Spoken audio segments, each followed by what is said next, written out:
La représentante spéciale du secrétaire général de l'ONU pour la République centrafricaine et chef de la MINUSCA, Valentine Rugwabiza, a été reçue le 9 février 2026 à Bangui par le ministre de l'administration du territoire, de la décentralisation et du développement local, Bruno Yampandé. L'occasion pour la chef de la MINUSCA d'échanger avec son hôte sur les appuis multiformes de la MINUSCA dans l'organisation et la tenue des élections groupées du 28 décembre 2025,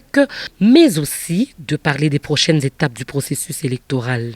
Les deux personnalités ont aussi abordé la mise en œuvre de l'accord pour la paix et la réconciliation en République centrafricaine et la situation sécuritaire dans le Ombomu. Nous avons saisi l'opportunité, bien sûr, pour faire l'état des lieux de cette réalisation très importante qu'ont été les élections couplées tenues le 28 décembre dernier, mais aussi de discuter des prochaines étapes en ce qui concerne les partiels. Nous avons fait le point sur tout cela et j'ai assuré le ministre du soutien continu de la MINUSCA dans toutes les dimensions, tant dans la dimension opérationnelle que dans la dimension logistique, dans la dimension aussi sécuritaire.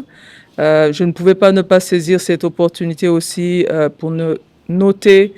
que le 6 février 2026 correspond à la 7e année depuis la conclusion de l'accord politique de paix et de réconciliation pour la République centrafricaine qui a été signé entre le gouvernement centrafricain et 14 groupes armés. Et au jour d'aujourd'hui, 13 de ces 14 groupes armés ont été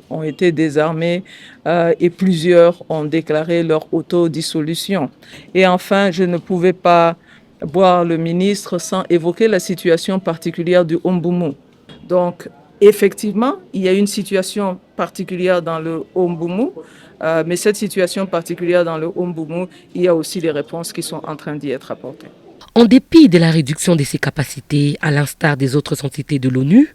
la MINUSCA continue d'accompagner le gouvernement centrafricain en mettant en œuvre les tâches prioritaires qui lui ont été confiées par le Conseil de sécurité des Nations Unies, dont la protection des civils, l'appui à l'extension de l'autorité de l'État et au processus de paix.